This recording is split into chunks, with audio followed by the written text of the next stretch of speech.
Boa noite a todos. Boa noite. Boa noite também aos nossos irmãos desencarnados. Tem alguém vindo pela primeira vez? Sejam todos bem-vindos. Eu sou o Augusto. Nós, nessa etapa do nosso trabalho, nós fazemos uma preleção. E o livro que nós estamos trabalhando, ele chama Pão Nosso. Né? Pão como sendo o alimento, mas dessa vez é um alimento para o nosso espírito. Né?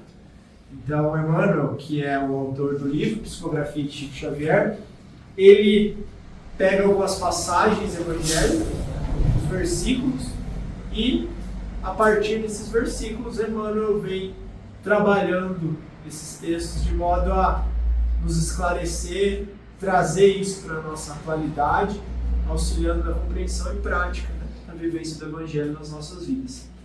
Então, a nossa vez aqui, nós também vamos trazendo esses complementos para que nós consigamos compreender e, se Deus quiser, todos possamos praticar também isso em nossas vidas, né? Que é o fundamental. Se alguém tiver alguma dúvida, quiser fazer algum comentário, fiquem à vontade em qualquer momento, tá? Então hoje, na sequência dos nossos capítulos, capítulo de hoje, 154. E o título dele é Os Contrários. Não é aos contrários, não, tá? É os contrários. O que é os contrários? Né? Então, vamos pensar no os contrários a alguma coisa, né? Aquele que é opositor, né? Aquele que é contra, aquele que, vamos dizer assim, destoa daquilo que alguém ou alguns estão tentando fazer. Então, Emmanuel vai trabalhar normalmente em cima desses que são contrários a alguma coisa. Se a gente for parar para pensar nas nossas vidas, no caminho que cada um estamos seguindo, né? Porque o Evangelho é isso. Né? Jesus, através de Jesus, nós estamos aprendendo a nos portar como indivíduos, nos tornando cada vez melhores. Né? Jesus traz o caminho da nossa salvação, do nosso desenvolvimento. Jesus, ele traz as verdades da vida para que nós possamos compreender, praticar e colocar isso dentro de nós, né? Então, o que seria o contrário? É aquilo que nos afasta daquilo que é bom, daquilo que é justo, daquilo que nós devemos fazer. E o que é contrário? Contrário pode ser uma pessoa, né? Uma pessoa contrária àquilo que eu estou buscando. Né? Uma situação contrária àquilo que eu gostaria, ou uma situação que muitas vezes pode me desviar do caminho do bem. Por exemplo, uma pessoa, né? Então eu estou no meu serviço, eu estou fazendo tudo normal, estou tentando levar a minha vida, e tem aquele um que é a pedra no sapato. E aí ele vai lá e começa a me apurrinhar, eu saio da minha normalidade, eu prejudico ele. Então, eu saio daquilo que eu estava proposto, do caminho que eu estava trabalhando ou trilhando, porque alguém me tirou, foi contrário daquilo que eu queria. Uma situação, a minha vida teve um revés, eu fiquei sem dinheiro, então eu tive que pegar um dinheiro que não me pertencia. Então são situações que vão nos desviando, quem sabe, daquilo que seria correto e justo. Então isso pode e está sujeito a cada um de nós, então nós vamos ter contrariedades, vamos ter os contrários, né? E o versículo que Emmanuel trabalha é um versículo de uma carta de Paulo aos Romanos, capítulo 8, versículo 31. Então essa carta de Paulo aos Romanos é uma das mais importantes, né? Os estudiosos dizem que é uma das que mais conteúdo traz e muitas vezes até não tão compreendida, mas hoje com as luzes, né, com o conhecimento que o Espiritismo nos traz e nos permite, nós conseguimos interpretar e trazer o verdadeiro sentido que Paulo legou para nós. Então essa passagem diz o seguinte, é uma passagem emblemática, né? Ela é muito importante. Que diremos, pois, à vista dessas coisas? Se Deus é por nós, quem será contra nós? Né? Então é uma passagem conhecida. Se Deus é por nós, quem será contra nós? Então, vamos dar uma trabalhada nesse versículo, né? Uma vez que ele cita Deus aqui, se Deus é por nós, vamos significar Deus pra gente. O que Deus é? Vamos falar um pouquinho sobre Deus. O que Deus é? Não a qualidade de Deus. Deus é uma pessoa? É ou não? Lembram da Capela Sistina lá, né? Deus apontando assim, né? Não é aquele senhor velhinho do cabelo branco que está lá no topo do mundo apontando para nós, né? Deus é uma coisa? Então o que é Deus? Nós não sabemos, né? Nós não temos capacidade para compreender. No entanto, que a pergunta número 1 do Livro dos Espíritos fala: o que é Deus? Os Espíritos falam: olha, nós podemos falar alguma coisa de Deus, mas vocês ainda não têm compreensão. Por que é Deus? Porque é indeterminado, não é quem e nem o quê. Que inteligência primária, né? Causa primária de todas as coisas, inteligência suprema do universo, infinitamente bom, infinitamente justo. E aí nós vamos trabalhando algumas propriedades, características de Deus, né? Deus é criador de tudo do universo. Tudo aquilo que a gente imagina que exista, Deus criou. Né? Então, quando a gente parte desse pressuposto, né, que Deus é tudo, né? Então, se Deus é por nós, quem será contra nós? Quem está falando? Se o Criador está conosco, quem é capaz de ser um opositor de Deus? Se houver algum opositor de Deus, nós vamos comparar a um outro Deus, mas Deus é único, não é? Deus não é um só? Ou existe outro Deus? Não, não é? O Deus do católico é o mesmo que o Deus do espírita, que é o mesmo Deus do muçulmano, que é o mesmo Deus, somente enxergamos ele de maneira particular, diferente, né? Mas o Deus é um só. E aqui ele está colocando para nós que Deus está conosco. Então o que pode se opor a Deus? Nada. Nada é contrário a Deus. Porém, Deus criou leis. Deus nos criou simples, ignorantes, né? Estamos aí nesse trajeto de desenvolvimento pessoal e coletivo, né? Mas o pessoal ele reflete no coletivo, mas cada um é responsável pelo seu próprio desenvolvimento. E a partir disso, né, nós entendemos que Deus modulou tudo isso através de suas leis para determinar esse nosso crescimento, esse nosso progresso, esse nosso desenvolvimento. Então Deus ele está sempre dando as condições necessárias, porém encontraremos situações adversas, encontraremos pessoas contrárias, encontraremos situações que aos nossos olhos, ou às vezes até no sofrimento, na dificuldade, nós teremos que vivenciar essas situações contrárias àquilo que gostaríamos. Só que entendemos que Deus, sendo infinitamente bom e justo, tudo aquilo que nós passamos é aquilo que nós precisamos, mesmo que não seja do jeito que nós queremos.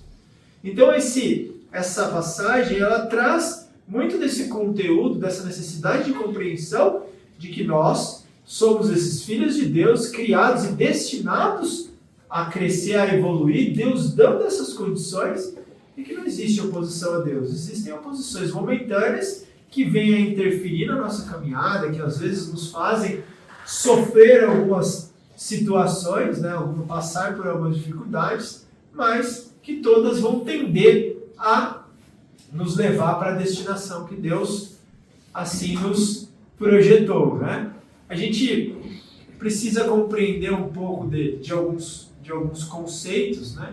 E existe um ensinamento de Jesus que ele eu não vou saber citar as palavras certinhas, mas que ele diz mais ou menos assim, que a partir, né, das dificuldades que nós vivenciamos na carne, né, essas, muitas vezes, da matéria, não são aquelas que vão nos prejudicar, e sim, né, de acordo com aquilo que nós vamos fazendo, aquilo que prejudica a cada um de nós espiritualmente, que faz com que a gente se distancie do caminho bom, é isso que realmente vai nos condenar, né?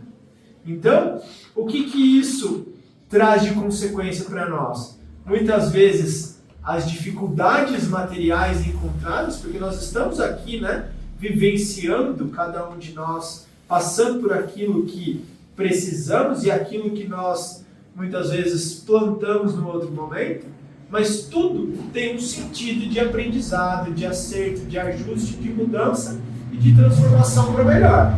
Desde que nós saibamos aproveitar tudo isso. Às vezes uma doença que eu vejo, não vejo saída para ela, é ela que vai fazer com que eu mude pensamentos, que eu valorize coisas, que eu reveja atitudes. Às vezes um desafeto, ele vai ser aquele que vai treinar a minha paciência, que vai fazer com que eu tenha um pouco mais de vigilância. Então todas as dificuldades, todos os tropeços, todos os percalços da nossa vida, eles podem sim servir, e devem, na verdade, servir de aprendizado. Porém, muitas vezes nós nos revoltamos, por que comigo, meu Deus? Né? O que eu fiz para merecer tudo isso? Muitas vezes a gente não olhou com cuidado, porque com certeza tudo aquilo que eu estou passando hoje eu mereço. Só não consegui enxergar, ou seja nessa, ou seja numa outra existência nossa, os motivos para isso. Mas eu entendo que, deveria entender que preciso extrair o melhor de cada situação. Então esses são as premissas, né? Alguns pontos que a gente precisa para compreender tudo isso. Que os contrários também são muito importantes para a nossa caminhada, desde que nós saibamos aproveitar essas contrariedades para o nosso crescimento. Né? Então, vamos lembrar da passagem. Que diremos, pois, à vista dessas coisas? Se Deus é por nós, quem será contra nós? Então Deus, o Criador, está com a gente. No resto, são tudo situações transitórias e passageiras que nós vamos ter que vivenciar.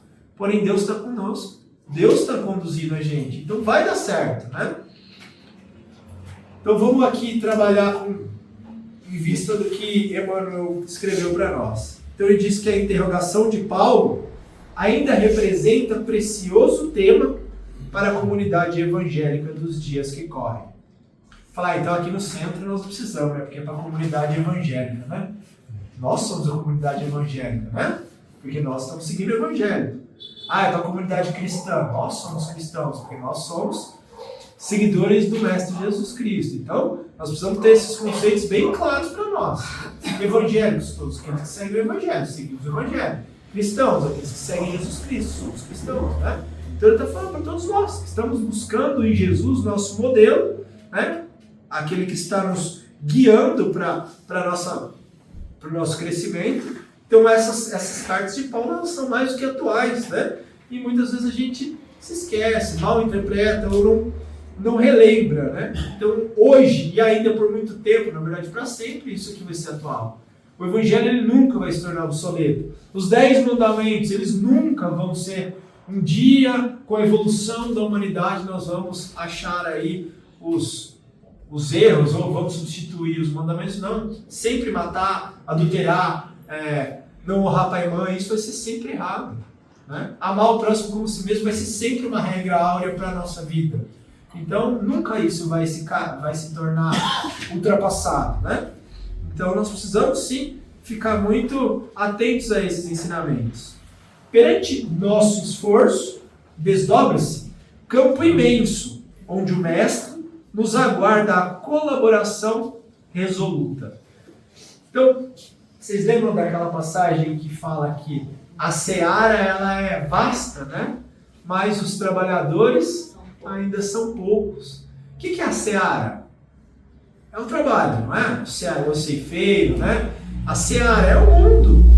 Tem muita coisa para ser feita, tem muito bem para se fazer, tem muito trabalho para ser feito, tem muito auxílio para ser dado, tem muito desenvolvimento, muito aprendizado, tem muita coisa para você trabalhar. Eu não tenho onde trabalhar na casa espírita, eu não sou médium.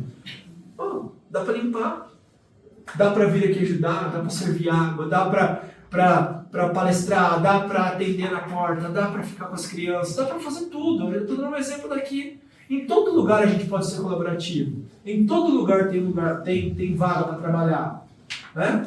Agora, a seara está aí. Agora nós estamos, né, fazendo a nossa parte. Só que olha que interessante que ele coloca. Perante o nosso esforço, né, porque é um trabalho ativo, então nós temos que fazer a nossa parte. E ele coloca aqui também, o Mestre nos aguarda a colaboração resoluta. O que ele quer dizer com resoluta? Ele quer dizer que nós temos que ter uma certa resignação, uma certa paciência, um certo entendimento de que nem tudo e nem todos estão prontos para a mesma tarefa. Então, vou dar um exemplo para vocês. Olha, eu estou buscando trabalhar no caminho do bem. Mas em todo lugar que eu me apresentar, olha, a gente vai falar de Jesus para você, todo mundo vai falar, que bom que você está falando de Jesus. É só a gente pegar os nossos irmãos, eu não sei qual é, aqueles que vão no domingo em casa, os Jeovás, né? Será que todo mundo recebe eles bem, apesar de eles estarem indo lá levar a palavra de Jesus? Todo mundo fala, que bom, meu irmão, que você está aqui 9 horas da manhã na minha casa no domingo. Quantas portadas eles não levam, quantos xingos eles não levam, quantos de nós já não negou, ou mesmo brincou com isso, né? Quantos irmãos que vão fazer um trabalho assistencial e caridoso, as portas se fecham, agredidos até mesmo são, né? Por conta da sua opção religiosa ou do trabalho que estão desenvolvendo. Então nós vemos que, isso eu estou falando do lado religioso, mas em toda atividade boa e justa também acontece isso. Então vão haver contrários. Porém, o que ele fala? No trabalho resoluto com Jesus. O que isso quer dizer? Que nós temos que entender que nem todos vão conseguir enxergar aquilo que nós estamos fazendo. Nem todos têm entendimento para compreender aquilo que está sendo realizado. Tem pessoa que não está pronta para entender o valor daquilo. Então, aquele que é resoluto, ele vai compreender que pode ser que ele tome uma portada, pode ser que ele receba um não, pode ser que maltratem ele. Eu gosto muito de uma passagem que é contada a respeito da irmã Dulce, né? Que ela ia pedir, vocês têm como dar uma esmola para os nossos pobrinhos, né? Que ela, vamos dizer assim, na raça, na cara e coragem, ela auxiliava aquelas pessoas mais necessitadas lá da Bahia, né? E aí chegou para um indivíduo, tem uma esmolinha para os nossos pobrinhos, ele foi, cuspiu na mão dela, né? Ela falou, olha, esse aqui é para mim, mas agora você tem como dar para os meus pobrinhos? Né? Então o que é isso quer dizer? Né? Ela entendia que ela podia muitas vezes sofrer, né, penalidades físicas, morais, mas ela aguentava, ela estava resoluta na compreensão de que aqueles indivíduos não a entendiam ou não entendiam a proposta que ela estava lutando. Mas ela sabia do que ela estava fazendo. E é justamente isso que eles colocam. Nós que estamos buscando o Evangelho, seguir Jesus, seguir aquilo que nós achamos correto, muitas vezes vamos ter que ter essa compreensão de que nem tudo são flores, né?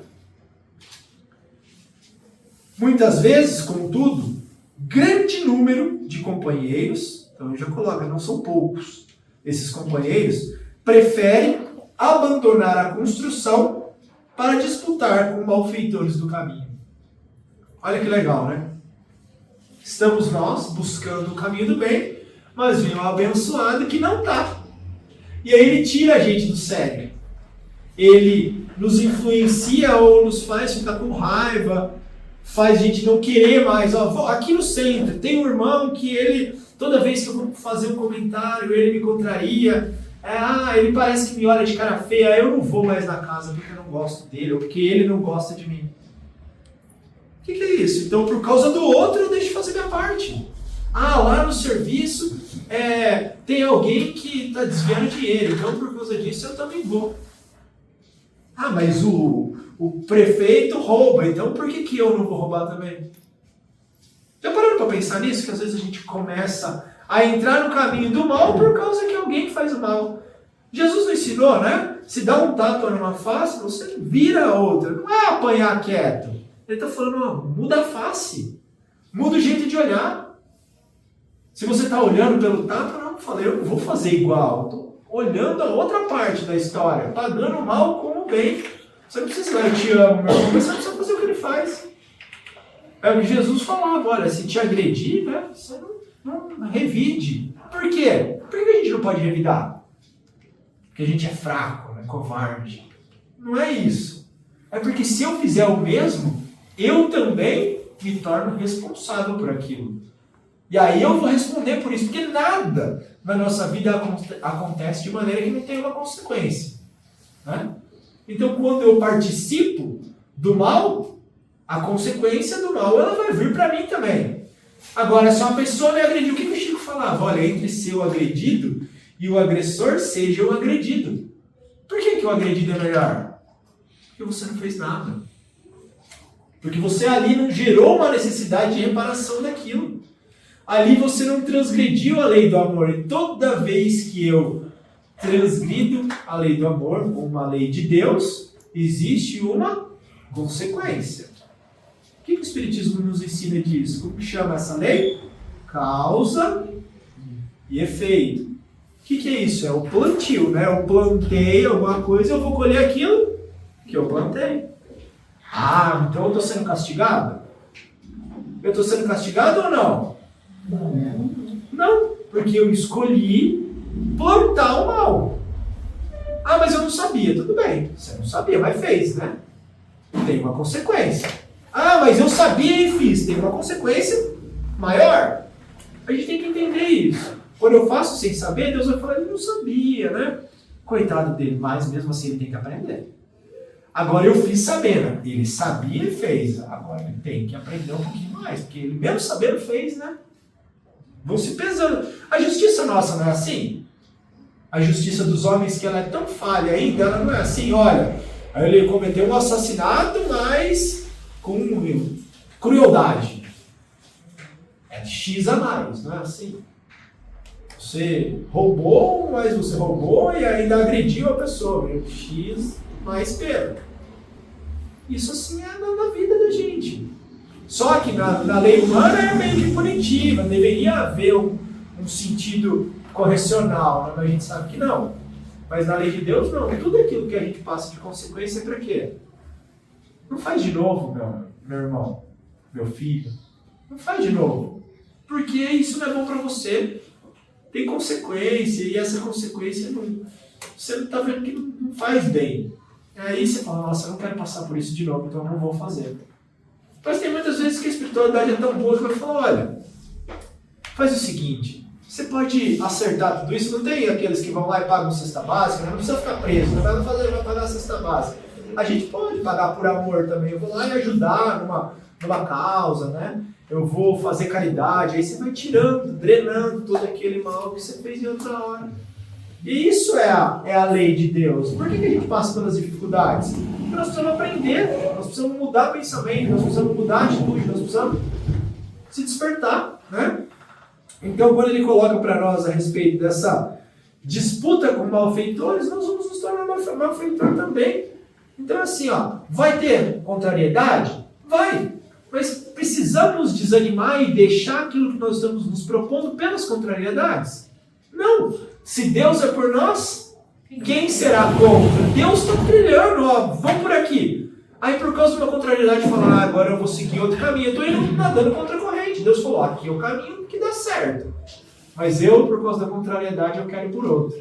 É igual a um leito do rio, né? Você vai lá e joga uma pedra no leito do rio. O que acontece?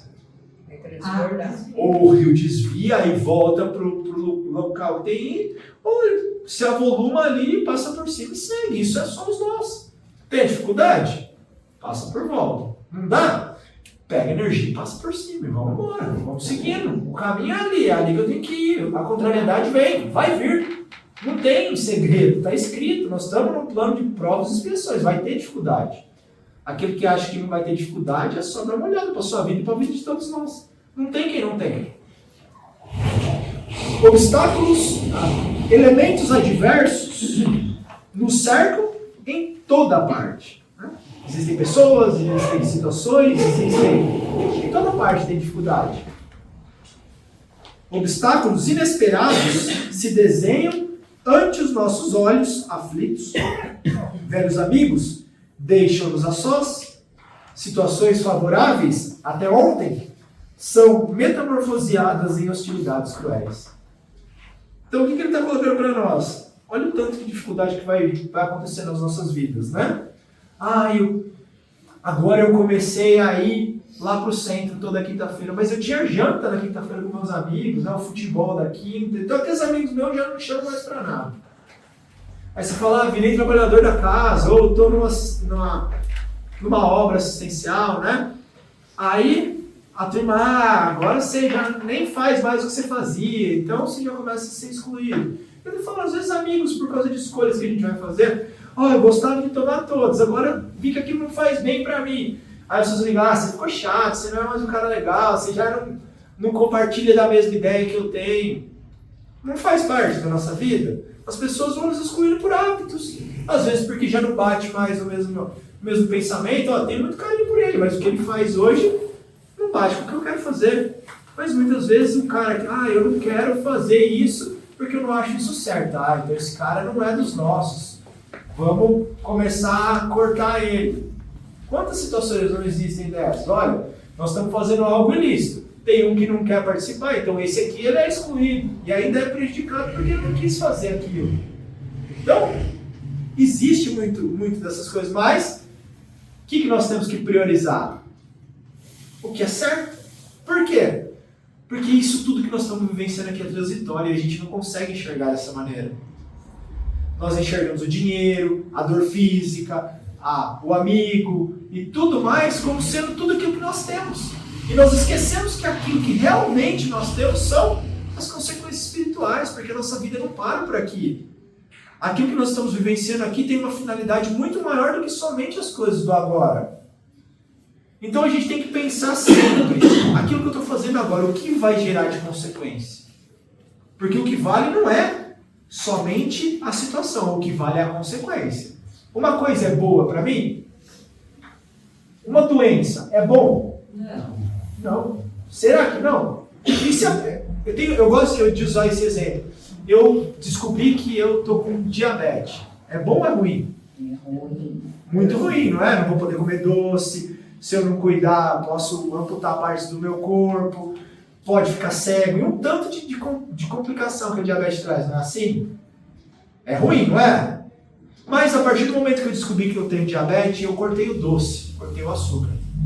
Eu comecei a cuidar da minha saúde. Eu faço exercício físico constantemente. Eu perdi peso, eu ganhei massa muscular, eu ganhei saúde, eu ganhei 30 anos de existência porque eu estava pré-infarto. Isso foi ruim ou foi bom para mim? Com diabetes eu ia infartar daqui 1 ano. Sem diabetes eu durei mais 30. Foi ruim ou foi bom? Então, o que é ruim? É a coisa em si ou a consequência que a coisa traz? Eu estou passando por dificuldade financeira. A vida inteira batalhando. Eu queria tanto ganhar na Mega Sena. Putz, ganhei na Mega Acumulada. É ruim ou é bom? É ótimo, né? Aí com o meu dinheiro eu largo da minha família, eu caio no mundo, eu vivo só do dinheiro, da matéria, das felicidades fugidias e descartei todo o meu crescimento espiritual. O dinheiro foi bom ou foi ruim para mim? É ruim. Por quê? Mas foi bom, eu aproveitei pra caramba. Viajei, saí com as mulheres mais bonitas, carro mais bonito e fiz tudo aquilo que eu mais queria. Não foi? Bom? Bom pra caramba. Espiritualmente, qual foi a consequência? Materialmente foi o melhor que podia me acontecer. Só que eu estou aqui por conta dessas experiências. Os espíritos dizem que, olha, fomos viajar para os lugares mais legais. É bacana conhecer os lugares. Desde que nessas viagens você extraia memórias, faça amizade, conheça, traga coisa boa. Agora, se eu viajei por viajar, quando a gente desencarnar, no piscar de olhos, eu conheço Paris, eu conheço Dubai, eu conheço onde que eu quiser. Então eu vivi uma vida inteira para conhecer todos os lugares do mundo. E em espírito eu posso conhecer tudo num dia, se eu quiser. Será que é isso que nós estamos fazendo aqui? Viemos para viajar? Né? Como é que é? É lá que falou, né? Então, assim, a gente tem que repensar qual que é o objetivo de eu estar aqui. Qual que é o objetivo verdadeiro de eu estar aqui. Então, a partir disso, nós vamos entender se as coisas que nós estamos escolhendo para nós têm ou trazem boas ou más consequências, né? Então, obstáculos inesperados se desenham ante os nossos olhos, velhos amigos nos deixam, situações favoráveis que até ontem vão se mudando para situações adversas, vão gerando aí um monte de dificuldade para nós. Enormes fileiras de operários, de trabalhadores, fogem ao perigo, temendo borrasca e esquecendo o testemunho, temendo vendavais, né? Então, nós deixamos de realizar coisas importantes espiritualmente com medo de consequências físicas. A gente não precisa se pôr em perigo porque a lei de conservação ela faz parte, mas a gente está falando, eu não vou fazer isso porque pode ser que eles não gostem. Eu não vou mudar, não vou deixar de ir no churrasco, não vou deixar de beber todos porque meus amigos não vão gostar. eu vou entrar na corrupção lá na empresa, porque senão eles vão ficar bravos comigo. Então a gente teme a consequência e faz o que é errado. Nós entramos no barco dos contrários. Entretanto, não fomos situados na obra de nos rendermos ao pânico. Nem o mestre nos enviou ao trabalho com o objetivo de confundir-nos por meio de experiências dos círculos exteriores. Eu estou falando, Jesus não está brincando com a gente. Ele não mandou aqui a gente para ser testado. Não, nós viemos aqui para aprender, para se desenvolver, para nos firmar no caminho do bem, né?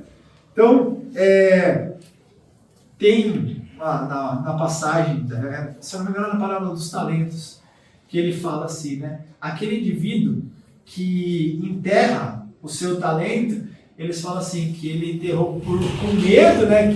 Que eu o perdesse, eu enterrei aquilo. Então nós ficamos com medo de realizar as coisas, medo das consequências, medo da dor, e nós acabamos por enterrar o nosso talento, enterrar a nossa oportunidade. Vocês lembram aquela passagem do Nosso Lar? Que estava, não sei se todos tiveram a oportunidade de ler o livro. O filme é bem bacana, mas perde alguma coisa, como sempre, né? Estava na iminência da Segunda Guerra Mundial, né? E a colônia Nosso Lar, ela de certa forma seria um local de amparo para aqueles irmãos, né? Para tudo aquilo. E aí, para preparar aquela comunidade de Nosso Lar, a espiritualidade maior, ela prepara um treinamento ante o medo. Porque o medo, ele é um paralisador da nossa vida. Eu tenho medo de viver uma experiência, então eu não vou nem tentar. Eu tenho medo de sair da minha zona de conforto, eu não vou fazer. Eu tenho medo da guerra, eu não vou amparar os irmãos necessitados. Então, nós estamos aqui, não é eu não tenho medo, eu vou andar numa ponte que eu vou cair lá e morrer, não. É medo de melhorar, é medo de mudar, é medo de fazer as coisas, porque a gente fica paralisado com medo e não sai do lugar. Então, o que ele coloca aqui para nós, né? Nós não estamos aqui para nos render ao pânico, né? Jesus mandou a gente com um objetivo traçado, que é desenvolver. Olha lá, vai ter dificuldade? Não tenha medo. Passe por ela. Segue o barco. Se desenvolve. Não tenha medo de mudar, não tenha medo de ir à frente, ir para a luta. Né? Fomos chamados a construir. Então somos todos pedreiros, né? De certa forma, temos que construir o quê? Construir dentro de nós o alicerce pautado no bem. Nós somos chamados a construir em qualquer ambiente. O que é construir? Eu vim aqui, eu estou agregando. Mas eu não sou trabalhador da coisa, eu não posso ficar em prece. Posso mandar um pensamento positivo. Eu posso ajudar o irmão que eu estou vendo que não está legal. Todo mundo construindo. Toda vez que vai tomar passe, a gente fala, vamos ficar todo mundo em pensamento, em prece, conectado, porque cada um aqui está doando energia para aqueles que estão lá dentro. Daqui a pouco você vai estar lá dentro e vai estar recebendo. Os médios estão lá dentro recebendo as energias daqueles que estão aqui fora. Nós estamos todo mundo construindo. Onde nós fomos chamados a trabalhar, nós temos que construir. Isso é lei de Deus, é somar. Né? Nós viemos para trabalhar. Trabalho não é só ganhar dinheiro, trabalho é ocupação útil, onde nós estivermos. Né?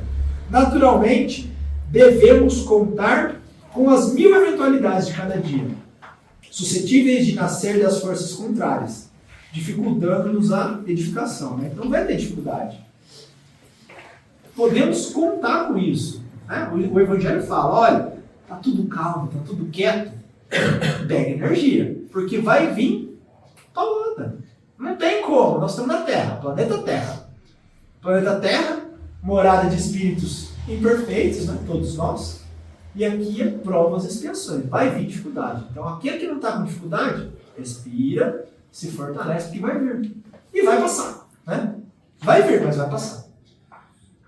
Nosso dia de luta será assediado pela perturbação e pela fadiga. Vai ter dificuldade, vai ter fadiga, vai ter cansaço, né? Mas não é só isso. Isso é inevitável no mundo que tudo espera do cristão genuíno. Então, nosso mundo aqui é essa característica, é isso que nós viemos realizar. Então, podemos esperar. Em razão de semelhante imperativo, é uma condição que não está nas nossas mãos, né? É um imperativo, algo que é um fato, né? Entre ameaças e incompreensões da senda, então entre as dificuldades e aquilo que a gente ainda não consegue entender dessa nossa caminhada, cabe-nos indagar, cabe-nos questionar, pensar, né? Refletir sobre bem-humorados. Olha uma condição que ele coloca para que a gente consiga passar por tudo isso de maneira mais leve. O bom humor. Tem uma passagem, um ensinamento acho que de Leon Denis, que ele fala que o bom humor faz parte, ou é a saúde da alma. Vocês pararam para ver como que o Chico encarava a vida, né? Ele estava sempre sorrindo, ele estava sempre cortês, fazendo uma piadinha sutil, não uma piada de mau gosto que a gente muitas vezes gosta, era uma brincadeirinha, estava sempre levando a vida de forma mais leve, né? E aquilo, com certeza, vai fazendo com que as dificuldades... Porque a dificuldade está lá, o que adianta falar? Como é que está seu dia? Está horrível. Ajuda. Né? Só piora. Aí você, além de se envolver naquela vibração, você envolve aquele que está do lado, aquele mau humor ele vai te sugando as suas energias, vai fazendo com que fique pior ainda. Agora, o ânimo, o bom humor, né, a alegria, isso vai auxiliar a gente passar pela dificuldade, superar os nossos momentos de dificuldade. Né? Então ele coloca, cabe a gente pensar bem-humorado à maneira do apóstolo dos gentios, de Paulo. Né? E aí, volta para nós o versículo. Se Deus é por nós, quem será contra nós? Tem coisa mais importante da gente, em todas as dificuldades, parar para pensar. Se Deus está com a gente, qual dificuldade que não pode ser superada, não pode ser vencida, né? O que vai ser maior do que a vontade de Deus que a gente se desenvolva, cresça e evolua, né? Então a gente vai evoluir, a gente vai crescer, a dificuldade vai passar, porque Deus é por nós. Então é isso que ele está fazendo. Essa frase, né, ela deveria ser um mantra para nós. Né? Deus é por nós. Né? Não tem o que será contra nós. Não existe. A gente tem que ter isso muito claro na nossa vida. Não existe nada que vai combater ou fazer com que a vontade de Deus não se cumpra. Nós podemos, pelo nosso livre-arbítrio, pela nossa livre escolha, retardar, mas nós não podemos evitar. Então eu não quero evoluir, eu posso retardar, mas eu vou evoluir. Eu não quero ser bom, eu posso fincar o pé aqui por um grande tempo, mas uma hora a lei de Deus, aqueles cutucão que a gente vai recebendo da vida, as pauladas que a vida vai dando, as marteladas vai forjando a gente vai evoluir, querendo ou não, a gente vai ter que querer, mas a gente vai querer espontaneamente um momento. Então a gente tem que entender isso, a vontade de Deus vai se fazer, e a vontade de Deus é boa, ela é justa, ela é infinitamente boa. Então a gente vai sim se desenvolver.